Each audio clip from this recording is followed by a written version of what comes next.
నమస్కారం, welcome to 108 news Telugu. నా పేరు గౌరీ. ముందుగా బులెటిన్ లో హెడ్లైన్స్.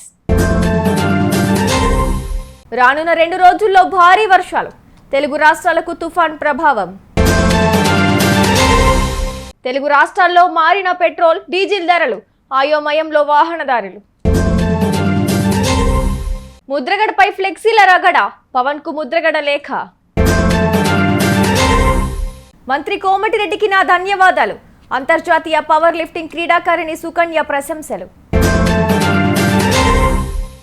పైన పటారం లోన లోటారం, పూర్తి కాని భవనానికి సీతక్క ప్రారంభోత్సవం.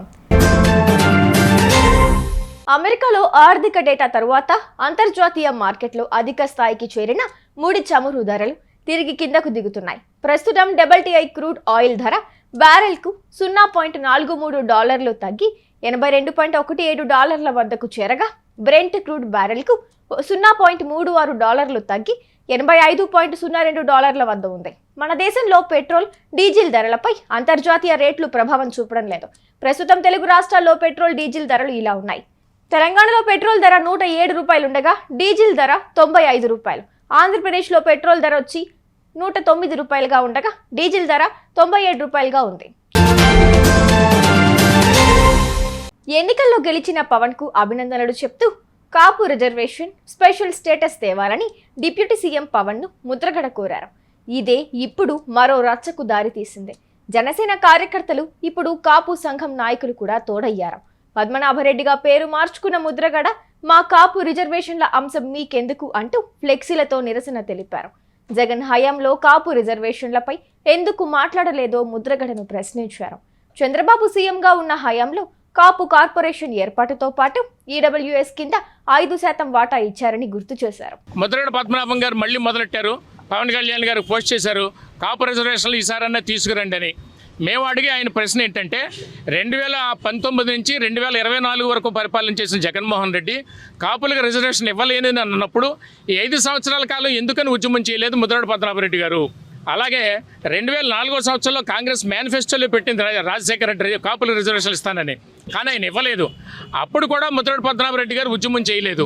కానీ చంద్రబాబు నాయుడు గారి టైంలో ఒక తునిలో ఒక విధ్వంస మీటింగ్ పెట్టారు. ఆయన పెద్ద పెద్ద రాజకీయ నాయకులు వచ్చినా ఎవరి చేత మాట్లాడనివ్వకుండా తను ఒక్కడే మాట్లాడేసి దాన్ని రైలు రోకో ఉద్యమం పేరు చెప్పి ప్రజల కాపు యువత అంతా రైలు రోకో చేశారు.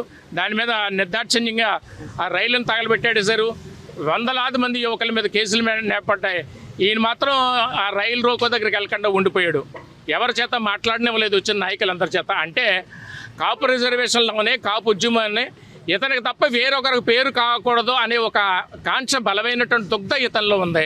జగన్మోహన్ రెడ్డి అనుకోకుండా గెలిచారు. గెలిచిన 5 సంవత్సరాల్లోనూ కూడా ప్రత్యేక ప్యాకేజ్ గురించి కానీ కాపు రిజర్వేషన్ల గురించి కానీ ముద్రగడ పద్మనాభం గారు ఏ రోజు ప్రస్తావించలేదు. ఆయన పార్టీని సపోర్ట్ చేసుకుంటూ చంద్రబాబు నాయుడు గారి మీద అనేక వ్యంగ్యాస్త్రాలు ఆయన సంధిస్తూ లెటర్లు రాశారు. ముద్రగడ పద్మనాభం గారు విమర్శించడం అంటే సూర్యుడి మీద ఉమ్మి వేయడం లాంటిది. ఇవాళకి పవన్ కళ్యాణ్ వ్యక్తిత్వం ఈ దేశంలో ఎవరూ చేయలేదు. 23 సీట్లు పోటీ చేస్తే 23 సీట్లలోనూ గెలిచారు. 23, 2 ఎంపీలు, 21 అసెంబ్లీ, 23 మొత్తం 23లో పోటీ చేసి 23లో. మాదన్న ముఖ్య ఉద్దేశం ఏంటంటే, పద్మనాభం గారు మళ్ళీ ఈ మధ్యకాలంలో స్పెషల్ ప్యాకేజ్ అని, తర్వాత కాపు రిజర్వేషన్లని ఎత్తుకుంటా ఈ మధ్యకాలంలో జగన్మోహన్ రెడ్డి గారిని కూడా కలవడం జరిగింది. స్పెషల్ స్టేటస్ ఇవన్నీ కూడా మరి 5 సంవత్సరాలు ఎందుకని ఈయన ప్రస్తావించలేదు?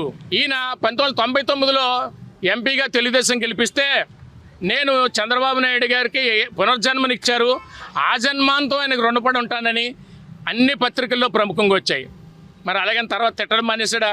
2004లో ఓడిపోయిన తర్వాత రాజకీయాలకు నమస్కారం అన్నాడు. నిజంగా కాపు రిజర్వేషన్ల కోసమే చేస్తే మరి ఆ ఉద్యమం తర్వాత ఇతను ఏమైనా ప్రణాళిక చేశాడు? మళ్ళీ ఏమైనా కార్యక్రమం చేశారా? ఏమీ చేయలేదు. కానీ కాపుల్లో ఎదిగినటువంటి నాయకులను బదనాం చేయడమే తన ముఖ్యమైన ఉద్దేశం. అందుకని మేమనేది ఏంటంటే, మొన్న ఎన్నికల్లో కూడా కిర్లంపూడి స్వగ్రామం ముద్రగడ పద్మనాభం గారి స్వగ్రామంలో కూడా 5,000 తెలుగుదేశం మెజార్టీ వచ్చింది. అంటే ప్రజల నుంచి దూరం అయిపోయి నువ్వు ప్రశాంతంగా ఇంటి దగ్గర కూర్చో. రానున్న 2 రోజుల్లో భారీ తుఫాన్ ప్రభావం ఉందని వాతావరణ శాఖ హెచ్చరికలు జారీ చేసింది. అటు శ్రీకాకుళం, విజయనగరం, విశాఖపట్నం, అనకాపల్లి, కాకినాడ, గుంటూరు, బాపట్ల, అనంతపురం, వైఎస్ఆర్ జిల్లాల్లో అక్కడక్కడ తేలికపాటి నుంచి మోస్తరు వర్షాలు కురిసే అవకాశం ఉందని పేర్కొంది. పిడుగులు ఉరుములతో కూడిన వర్షం కురవబోతుండటంతో ముఖ్యంగా పొలాల్లో పనిచేసే వాళ్ళు అప్రమత్తంగా ఉండాలని హెచ్చరించింది. మంత్రి కోమటిరెడ్డి వెంకటరెడ్డికి అంతర్జాతీయ పవర్ లిఫ్టింగ్ క్రీడాకారిణి సుకన్య ధన్యవాదాలు తెలిపారు. మహబూబాబాద్ జిల్లా కురవి మండలానికి చెందిన ఆమె ఈ మేరకు గురువారం సచివాలయంలో మంత్రిని మర్యాదపూర్వకంగా కలిశారు. ఇటీవల టెక్సాస్లో జరిగిన అంతర్జాతీయ పవర్ లిఫ్టింగ్ ఛాంపియన్షిప్లో ఆమె టాప్ 8వ ర్యాంకును సాధించారు. అయితే ఈ ఛాంపియన్షిప్లో పాల్గొనేందుకు సుకన్యకు కోమటిరెడ్డి ప్రతీక్ రెడ్డి ఫౌండేషన్ ద్వారా మంత్రి సహకారం అందించారు. అలాగే జూలైలో దక్షిణాఫ్రికాలో జరగనున్న Asia, Africa, Pacific power lifting championship పోటీలకు వెళ్లేందుకు కూడా సంపూర్ణ సహకారం అందిస్తానని కోమటిరెడ్డి ఆమెకు హామీ ఇచ్చారు. తనలాంటి ఎందరో క్రీడాకారులకు మంత్రి అండగా నిలుస్తున్నారని ఈ సందర్భంగా ఆమె తెలిపారు. ములుగు జిల్లాలోని ఏజెన్సీ గ్రామాల్లో పర్యటించిన రాష్ట్ర పంచాయతీరాజ్ గ్రామీణాభివృద్ధి, స్త్రీ శిశు సంక్షేమ శాఖ మంత్రి దనసరి అనసూయ అలియాస్ సీతక్క కస్తూర్బా బాలికల ఆశ్రమ పాఠశాలలు మరియు కంటైనర్ సబ్ సెంటర్ ప్రారంభించారు. రంగులతో అందంగా కనిపిస్తున్న ఈ భవనం కస్తూర్బా గాంధీ బాలికల పాఠశాలది. దీనిని ములుగు జిల్లా కన్నాయిగూడెం మండలంలోని ముప్పనపల్లిలో కొత్తగా నిర్మించారు. G+2తో దీనిని చేపట్టగా ఇంకా నిర్మాణ దశలోనే ఉంది. అధికారులు మాత్రం పాఠశాల ముందు భాగాన్ని ముస్తాబు చేసి శనివారం మంత్రి సీతక్కతో ప్రారంభించేందుకు ఏర్పాట్లు పూర్తి చేశారు.